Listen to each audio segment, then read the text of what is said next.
They buried Drake in May 2024. They lit the candles, wrote the eulogies, filmed the funeral, and every rap fan on the planet signed the death certificate with a grin on their face. Kendrick Lamar had not simply beaten Drake in a rap battle. Kendrick Lamar had dragged Drake through a public execution so brutal that the entire culture picked up the shovel and helped dig the grave. Not Like Us was not a diss track. It was a verdict.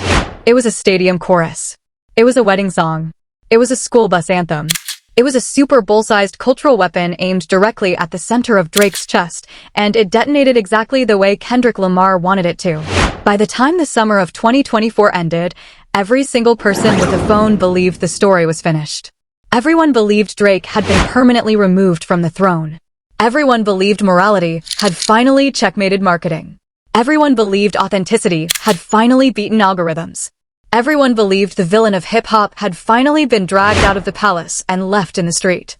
But now open your eyes and look at the numbers on the screen in August 2026 and try to explain what you are actually seeing. Drake is still sitting inside the top 3 most streamed artists in the entire recorded history of the streaming platforms. Drake is still cashing checks the size of small nations. Drake is still headlining festivals. Drake is still selling out arenas. Drake is still charting #1 records around the globe. And somehow, impossibly, Drake looks stronger today than he did on the night Kendrick Lamar poured gasoline on his entire career and lit the match with a smirk. So the question is not whether Drake lost the beef. The question is far more disturbing than that. The question is, how does a man who was morally annihilated in front of 100 million witnesses remain the undisputed king of the algorithm 2 full years later? How does a fighter get knocked out on camera in front of the world and still walk away with the belt strapped around his waist? Nobody in the industry wants to say the answer out loud, because saying it out loud forces them to admit something profoundly ugly about the world we are all living in right now. But I will say it. Kendrick Lamar won the war of authenticity. Drake changed the definition of war. Kendrick Lamar won the culture. Drake bought the building the culture lives inside. Kendrick Lamar won the moral trophy. Drake bought the award ceremony. And what you are about to hear tonight is the coldest, quietest, most calculated survival strategy any rapper has ever executed on planet Earth, because Drake did not survive the beef by rapping better. Drake survived by weaponizing the entire architecture of the modern music industry against the very people who tried to bury him. So buckle in. This is the story nobody on your feed has the courage to actually tell you, and by the time we are finished tonight, you will understand exactly why the loud minority screaming online will never touch the silent majority streaming in the background. Welcome to the Deep Cut. Today we decode how a corner titan turned humiliation into infrastructure and made himself impossible to remove from the industry. You are going to hear about the dark legal revenge nobody on your timeline is talking about. You are going to hear about the philosophical operating system that makes Drake genuinely untouchable. And you are going to hear the raw reason why ubiquity, not morality, is the new currency of power in modern entertainment. To understand exactly how Drake survived the storm of 2024, you have to rewind long before the fame, long before OVO, long before the private jets, long before the Nike deals, long before the casino partnerships and the champagne empire. You have to rewind all the way back to a teenage kid standing on a Canadian soap set called Degrassi, cashing paychecks worth around $50,000 a year, keeping the lights on for a mother who was seriously ill and could not carry the household on her own. Drake has told this story himself in interviews. Drake has said out of his own mouth that they were broke. Drake has said his family lived on the edge of a permanent financial collapse. That is not a fun trivia fact about a rich rapper. That is a formative bruise carved into the psychology of a young man. That kind of poverty does not just make a person hungry for money. That kind of poverty makes a person structurally obsessed with control. That kind of poverty rewires a child's brain to believe that emotional approval from strangers is completely worthless if that approval cannot be converted into structural, financial, unbreakable security. And that is the psychological blueprint you have to hold in your hand before you can understand anything Drake did in the months and years after May 2024. Because when Kendrick Lamar released Not Like Us, the assumption from every single corner of the culture was very simple. The assumption was that Drake would collapse under the weight of the shame. The assumption was that Drake would go silent. The assumption was that Drake would hide in a mansion, cancel his tours, retire from music, and quietly disappear from public life. The assumption was that Drake would break in half the way a normal artist would break in half. And for a normal artist, all of those assumptions would have proven correct. But Drake is not a normal artist. Drake is a survivor built out of the memory of a sick mother, an empty fridge, and a paycheck that had to stretch further than it should have. Survivors do not collapse. Survivors do not fold. Survivors mutate. Survivors adapt. Survivors take the wound, absorb it into the operating system, and come back as a completely different species. Now here is where philosophy walks directly into the recording studio, because if you strip Drake down to his bare operating system, what you find inside him is a piece of code that Niccolo Machiavelli wrote almost 500 years ago. Bertrand Russell dedicated an entire section of his sweeping history of Western philosophy to Machiavelli, and the punchline of Machiavelli's thinking was genuinely chilling. A ruler does not need to be loved. A ruler does not need to be respected. A ruler does not need to be moral. A ruler does not need to be liked. A ruler needs to be indispensable. That is the exact sentence Drake tattooed onto his career strategy after 2024, and everything Drake has done since flows directly from that single principle. Drake understood something that 99% of rap fans still refuse to accept because it is far too cynical for them to swallow with a straight face. Drake understood that in the modern platform economy, your reputation on social media does not pay dividends on Wall Street. Drake understood that trending hashtags do not appear on royalty statements. Drake understood that a hostile podcast episode does not lower a Spotify payout by a single cent. Drake understood that all the smoke on Twitter, all the memes on Instagram, all the reaction videos on YouTube, and all the takedown essays on Substack combined could not touch the actual mechanical revenue flowing into his bank account every single week. So Drake stopped chasing the respect of rappers, stopped chasing the forgiveness of the streets, stopped chasing the mercy of a culture that had already handed him a black cap and a blindfold. Drake pivoted his entire operation toward a single obsession, locking down the infrastructure. Not the applause. Not the discourse. The infrastructure. And that is when Drake activated what I want you to memorize tonight, because this concept is the entire secret behind his resurrection. I want you to memorize the concept of the algorithmic shield. In nature, some predators survive by being invisible. They camouflage. They blend. They disappear into the leaves. Drake did the exact opposite. Drake survived by making himself inescapable. Drake flooded the market. Drake stacked cross-genre collaborations from Afrobeats to country to Latin trap. Drake bought his way onto every major editorial playlist. Drake stitched himself into international features from Lagos to London to Mumbai to Mexico City. Drake fused his catalog into the source code of Spotify and Apple Music so tightly that boycotting Drake became mathematically impossible unless you were genuinely willing to unplug from mainstream music entirely and go live in a cabin in the woods. Drake was not dropping songs to chase Grammy nominations. Drake was dropping auditory malware. Drake was suffocating the oxygen inside the room so there was nothing left for the culture to breathe except him. And if the algorithm is the invisible hand that dictates what the silent majority of humans listens to on the way to work, in the gym, at the barbecue, and inside the car, then controlling the algorithm means Drake never has to worry again about the loud minority tweeting about him. Drake could lose every single argument on Twitter and still win every single week on the balance sheet. That is the shield. That is the mutation. That is the play. That is the doctrine. But there is a shadow inside the shield, and I want to walk you through it slowly because it says something even colder about the philosophy Drake is running under the surface. In late 2025, a lawsuit surfaced alleging that a slice of Drake's astronomical streaming numbers were not organic at all. The filings pointed to abnormal bot activity that traced back, according to the complaint, to promotional money attached to one of Drake's own corporate partnerships. Nothing has been proven in a courtroom. Nothing has been finalized. Nothing has been confirmed by Drake's team. But sit with what that allegation implies about the operating philosophy, whether it turns out to be fully true, half-true, or completely fabricated. For a true Machiavellian operator, it does not matter whether the empire is genuinely real. It only matters that the empire looks unbreakable from the outside. Because perception, inside platform capitalism, is a self-fulfilling prophecy. Playlists chase big numbers. Radio chases big playlists. Media chases big radio. Advertisers chase big media. And the whole machine feeds itself in a self-reinforcing loop. If you can just make the numbers look large enough for long enough, the rest of the industry will fall in line behind you and make the numbers real by sheer momentum. That is the darker side of the shield. That is why the shield never comes down. That is a level of denial of public reality that borders on a philosophical condition. Philosophy calls it solipsism, the belief that the only thing you can be certain exists is your own mind, and everything outside of it might be an illusion your consciousness is projecting. Drake is not a solipsist in the strict textbook sense of the word, but Drake has built himself a functional version of one, a sealed bubble where the only piece of the outside world that gets in is his cash flow. Everything else, the memes, the reactions, the podcast pylons, the Kendrick Lamar verses, the Grammy speeches, the Super Bowl performance, bounces harmlessly off the glass.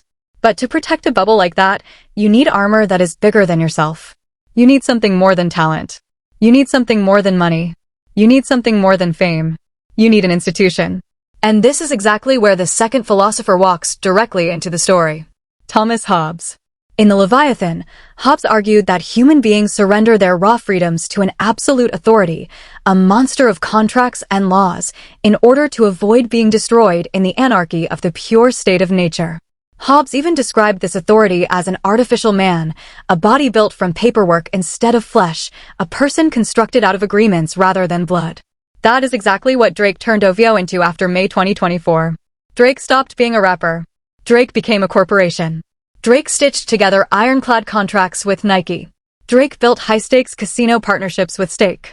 Drake locked in transnational alliances with distributors and streaming platforms. Drake evolved OVO into his personal Leviathan, an artificial person that could keep breathing even if the human being at the center of it was choking on a diss track. And here is the punchline of that transformation. You cannot cyberbully a corporation into shutting down. You cannot cancel a supply chain. You cannot shame a distribution network. You cannot embarrass a licensing agreement. You have to bankrupt it. Which is a battlefield that Kendrick Lamar, no matter how brilliant his pen, no matter how sharp his metaphors, no matter how surgical his verses, has absolutely no jurisdiction inside. Kendrick Lamar fights with syllables. Drake now fights with contracts. Kendrick Lamar fights with wordplay. Drake now fights with legal exhibits. And once you see that asymmetry clearly, you understand instantly why Drake's real response to Not Like Us was never going to be another rap. Drake's real response was a declaration of institutional war. Because in the middle of all the smoke, Drake did the darkest thing an artist can do to the machine that built him. Drake sued his own record label. Drake filed suit against Universal Music Group and accused Universal of knowingly weaponizing Kendrick Lamar's song against him for profit. Read that sentence back slowly. Drake accused the label that signs his checks of using a diss track as a corporate hit job on one of its own artists. That is a nuclear move. That is a scorched earth strategy. That is the kind of action a rapper takes when he has decided that he is no longer a rapper at all. He is a plaintiff. Now here is where philosophy gets uncomfortable for the online purists, because it is tempting to call this maneuver the raw will to power. It is tempting to call this Nietzsche's Übermensch refusing to accept defeat and stamping his authority on the world. But Nietzsche himself would have hated this move with every ounce of his being. A true Nietzschean noble does not sprint to a courtroom in a tailored suit. A true Nietzschean noble settles his affairs directly, by force of will, in the open air, in front of witnesses, without institutions as a crutch. What Drake was actually doing lines up perfectly with something Nietzsche sneered at, mocked, and dismissed as ressentiment, the psychology of the weak who use the tools of institutions, laws, courts, and appeals to take an indirect revenge on an enemy they could not defeat head-to-head. But Drake, ever the pragmatist, ever the operator, does not care which philosopher approves of him or which philosopher despises him. Drake only cares that the maneuver works. A federal judge dismissed the original complaint in October 2025, ruling that lyrics count as opinion, not fact. Drake did not stop. Drake did not fold. Drake did not retreat. Drake appealed the ruling immediately. The case is still sitting inside a federal appeals court as we speak in August 2026. Nobody on Drake's legal team has ever publicly confirmed a damages number, but legal analysts and industry insiders have whispered inside podcasts and paywalled newsletters that the damages Drake is chasing could realistically reach as high as $100 million. And whether or not that number is ultimately accurate almost does not matter, because the strategy behind the number is the point. Drake forced his real enemies, the executives inside the machine, to sit inside a federal court under oath, hemorrhaging millions in legal fees, tying up entire in-house legal teams for months on end, bleeding time, bleeding morale, and bleeding attention. It is a cold, calculated, passive-aggressive revenge that drains an adversary from the inside without Drake ever having to sweat inside a recording booth or write a single new bar. That is not the will to power. That is the will to paperwork. And in the modern industry, in the modern century, paperwork wins. When all is said, Drake's case study leaves us all with a red pill nobody actually wants to swallow about the century we are living in. Go back to 2008. Wall Street banks blew up the global economy. Ordinary people lost their houses. Ordinary people lost their pensions. Ordinary people lost decades of savings overnight.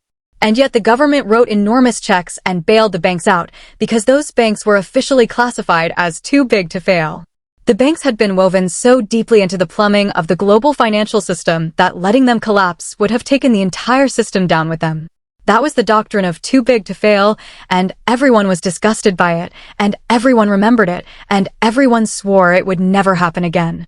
Drake, watching all of that from a mansion in Toronto, took notes. Drake engineered his career on that exact premise. If Spotify loses Drake, Spotify loses millions of active subscribers overnight and takes a hit that goes straight to the quarterly earnings call. If Universal loses Drake, Universal loses a measurable piece of its stock valuation and answers uncomfortable questions to institutional shareholders. Drake sits on a personal fortune reported near $400 million, and Drake wove that fortune into the pillars of the entertainment industry with the precision of a corporate raider. Every partnership was an anchor. Every collaboration was a rope. Every contract was a load-bearing wall. Slowly, quietly, methodically, Drake constructed a version of himself that the industry could no longer afford to let fall. And then, in early 2026, reports began surfacing that Drake was in advanced talks to sell part of OVO to a major brand management conglomerate. From the outside, that looked like weakness. From the outside, that looked like surrender. From the outside, that looked like a man cashing out because he could feel the ceiling closing in. But inside Drake's own operating system, that was the final move on the chessboard. Because selling a piece of yourself to global capital is not retreat. Selling a piece of yourself to global capital is transformation. Drake turned himself into an asset so intertwined with institutional money that letting Drake fail would now cost the industry more than saving Drake ever would. Every quarter that passes, Drake's collapse becomes more expensive for the system than Drake's survival. And that is the trap. That is the endgame. That is the coldest chess move any rapper has ever executed in the history of the genre. Kendrick Lamar proved that truth, authenticity, and clinical honesty can win a historic cultural battle. Kendrick Lamar took home the moral trophy, the cultural trophy, the Grammy trophies, the Super Bowl stage, the critical consensus, and the reverence of every serious writer in the space. Kendrick Lamar was crowned by every serious critic on the planet, and rightfully so, because Kendrick Lamar earned every single ounce of that crown with his pen. But Drake taught the industry a much darker, much colder lesson. In the game of absolute power, you do not need the culture's forgiveness if you own the platform where the culture is forced to operate. You do not need to be loved if you cannot be removed. You do not need to be admired if you cannot be replaced. And ownership, in the 21st century, always outlasts admiration.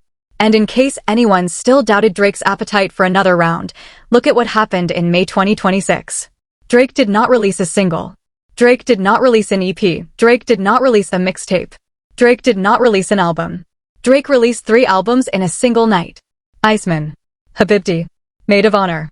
His first serious solo material since the beef, dumped into the world in one coordinated corporate carpet bomb. And on Iceman, Drake did not tiptoe. Drake did not repent. Drake did not apologize. Drake took direct aim at Kendrick Lamar. Drake took direct aim at Universal's own CEO. Drake took direct aim at every commentator, every podcaster, every rap purist who had ever assumed Drake had finally learned to shut up. Drake even took subtle aim at other executives inside the machine, and by the time all 3 albums had been dissected by the internet, one truth was undeniable. The empire was not surviving quietly. The empire was still swinging. The empire was still expanding. The empire was still absorbing every attack thrown at it and converting the attack into more streams, more headlines, and more market share. If there is one thing you must absorb from the rise, the fall, and the resurrection of Drake, it is this. A boy who once watched a sick mother count coins from a television paycheck never really stops building walls. He builds walls of contracts. He builds walls of playlists. He builds walls of partnerships. He builds walls of lawsuits. He builds walls of algorithms. He builds walls until the walls are so thick that no diss track, no podcast, no essay, no meme, and no cultural moment can ever penetrate them. Kendrick Lamar's stoicism and Kendrick Lamar's purity are admirable in every measurable way. Kendrick Lamar walked into that beef with clean hands and walked out with a Super Bowl and a Grammy sweep. But mechanical corporate resilience is what makes a modern figure genuinely invincible in the platform age. Never allow an emotional defeat to destroy your financial infrastructure. Isolate your mind from public opinion. Build your own algorithmic shield inside your own niche. Become so structurally necessary that your enemies literally cannot afford your failure. That is the Drake doctrine. Steal from it what serves you. And if you made it to this point in the video, I already know something specific about you. You do not consume entertainment to pass time. You consume entertainment to extract power tactics from it. So drop a comment below and tell me who you think really won the modern era, the artist who owns the culture or the corporation that owns the platform. And subscribe to The Deep Cut because the next hidden move in the industry is already being played in front of your eyes, and we're about to decode it before anyone else does. Now let me widen the frame for a moment, because Drake is not the first person in modern culture to survive a public execution by rebuilding himself as an institution. And understanding the pattern is what separates a casual fan from a genuine analyst. Look at the pattern in tech. Look at the pattern in finance. Look at the pattern in politics. Look at the pattern in Hollywood. Every single time a public figure is dragged in front of the audience and buried alive, the survivors follow the exact same three-step blueprint. Step 1. They refuse to argue on the terrain the enemy chose. Step 2. They change the terrain to a place where their assets, not their morals, decide the fight. Step 3. They force the audience to participate in their survival simply by continuing to exist inside a system that runs on them. Drake did not invent this playbook. Drake simply imported it into rap and applied it to a genre that had never seen it deployed at this scale before. And once you understand that, you understand exactly why the loudest voices on your timeline never actually seem to move the needle in the way they think they are moving it. The needle is not moved by tweets. The needle is not moved by hot takes. The needle is not moved by moral clarity. The needle is moved by ownership. That is the doctrine. Now here is the part of the story that the loyalty battalion online will absolutely refuse to accept, because it forces them to admit something they cannot stomach, that their hero, Kendrick Lamar, may have won a symbolic war while quietly losing the systemic one. Kendrick Lamar poured everything he had into a purity strategy. Kendrick Lamar refused to appear on shows he did not respect. Kendrick Lamar refused to over-collaborate for the sake of chart position. Kendrick Lamar refused to weaponize corporate money against his opponent. Kendrick Lamar refused to sue his label. Kendrick Lamar refused to farm fans for defense labor. Kendrick Lamar kept his hands clean. And by keeping his hands clean, Kendrick Lamar preserved something priceless, his artistic legend. Nobody in the modern era has a legacy as unshakable as Kendrick Lamar's. Nobody comes close. But legacy is not the same thing as leverage. Legacy is what critics write about you 50 years from now over an espresso in a magazine office. Leverage is what pays your team next Tuesday. Kendrick Lamar chose legacy. Drake chose leverage. And the ugly truth of the industry we are all living inside right now is that leverage always cashes first. Legacy cashes eventually, if the world remembers you long enough to write the checks. Leverage cashes every single week without fail. Which brings us directly to the OVO Choir, the fan army that Drake has cultivated with almost terrifying precision. Look closely at how Drake feeds that fan base. Drake follows them back on social media. Drake likes their posts publicly. Drake reposts their edits. Drake DMs them clips. Drake surfaces them from anonymity and turns strangers on the internet into personal soldiers with nothing but attention crumbs. And in exchange, the OVO Choir pours thousands of hours of completely unpaid labor into defending Drake's brand, posting streams, flooding comment sections, dogpiling critics, manufacturing consensus, manipulating trending topics, brigading YouTube dislike buttons, and drowning any dissent in a wall of noise. That is not a fan base in the traditional sense. That is a militia in a modern uniform. And the machine works exactly the way it was designed to work because Drake understands one dark truth about the internet that his opponents keep underestimating. Most people online are not actually looking for art. Most people online are looking for validation. Drake gives them validation. Drake gives them a jersey. Drake gives them a team. Drake gives them an identity to wear like a badge. Drake gives them a war to fight. And in exchange, Drake gets an army of unpaid publicists who defend the empire 24 hours a day, 7 days a week, 365 days a year, without a single dollar in compensation. Meanwhile, Kendrick Lamar's fans defend Kendrick Lamar's music. Two totally different ecosystems. Two totally different outcomes. The Kendrick Lamar fan wakes up in the morning thinking about a bar. The OVO Choir wakes up in the morning thinking about a scoreboard. And a scoreboard, in the algorithmic age, is where wars are actually decided. Here is where the circuit closes, because there is one more layer to this story that most commentators are too polite, too scared, or too naive to say out loud. Drake did not just weaponize the algorithm. Drake weaponized loneliness. Because if you look closely at Drake's most militant defenders, what you find under the aggression is not music appreciation. You find a hunger for belonging. You find people who feel invisible in their own daily lives and who latched onto Drake because Drake, uniquely among modern superstars, was willing to look back and acknowledge them in real time. That is the emotional pipeline that props up the entire streaming empire. That is the human fuel behind the machine. Kendrick Lamar sells art. Drake sells belonging. And in an era where more people are lonelier than at any point in recorded human history, belonging is a bigger business than art will ever be. So the next time you watch a group of Drake defenders swarm a critic in real time, do not mistake that behavior for musical taste. That behavior is not about the music at all. That behavior is a raw survival response from people who found a tribe and refused to lose it, no matter how much evidence stacks up against their king.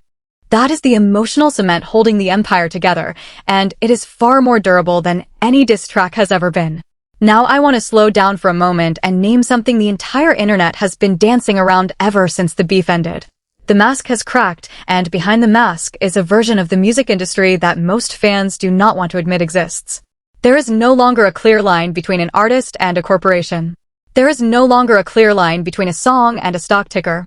There is no longer a clear line between the culture and the platform that hosts it. There is no longer a clear line between the fan and the shareholder.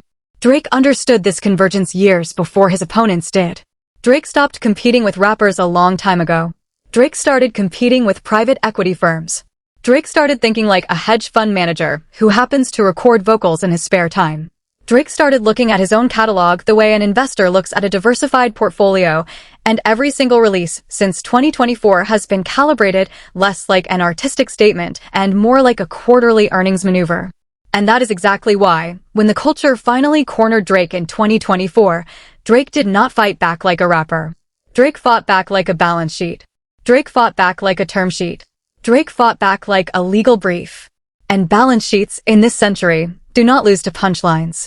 So where does that leave the rest of us, the fans, the listeners, the critics, the observers watching this whole opera unfold from our phones every night?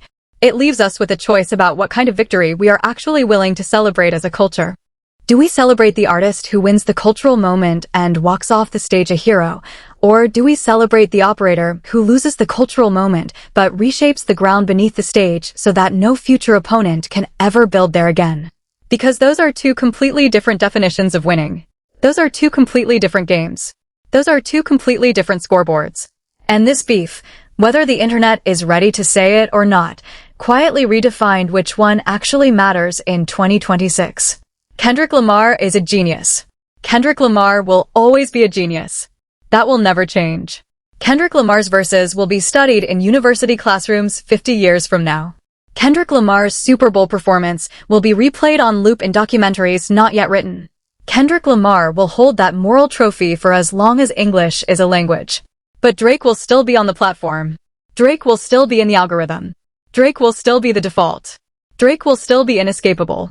Drake will still be the first song your car plays when you turn on the ignition. Drake will still be the sound bleeding out of every gym speaker on every continent. And the terrifying part is that Drake did not need to be liked to pull that off. Drake only needed to be necessary. That is the lesson of the modern century. That is the doctrine of the deep cut. Do not chase applause. Chase indispensability.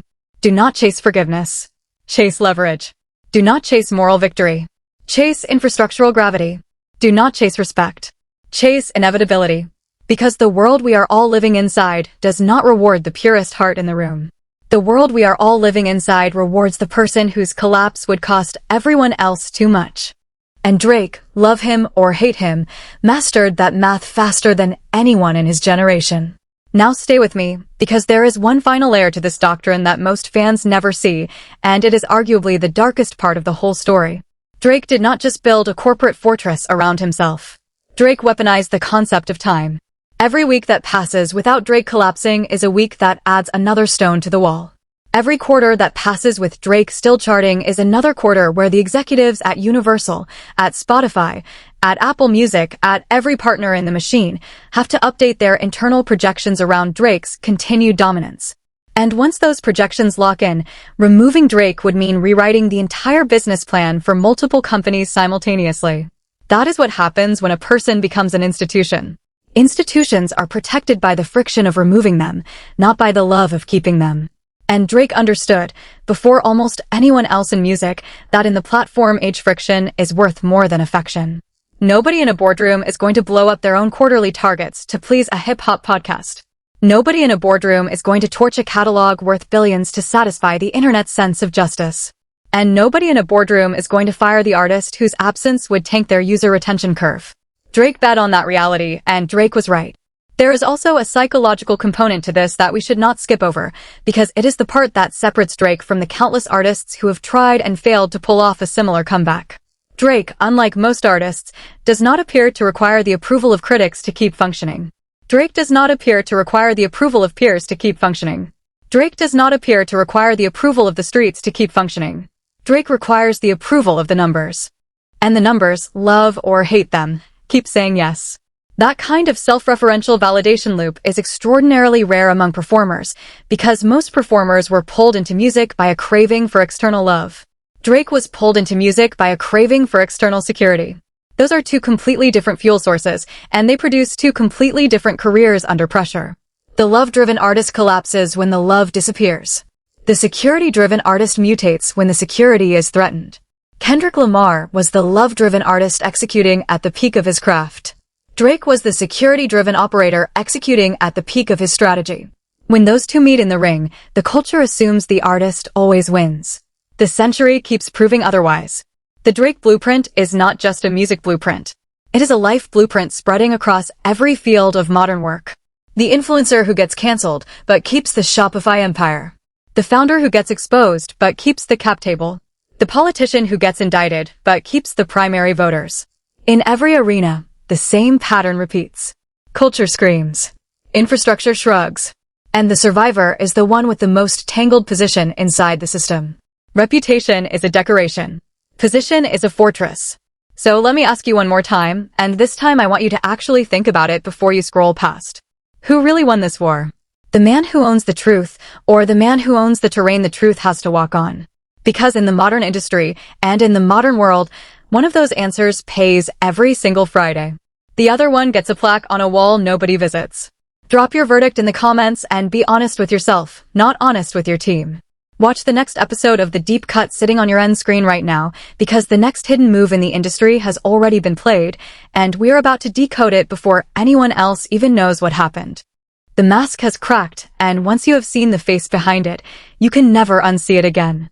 Stay sharp, stay skeptical, and remember that the loudest song is almost never the most powerful song. The most powerful song is the one you cannot escape, and Drake, whether the culture is ready to admit it or not, made sure that song would be his.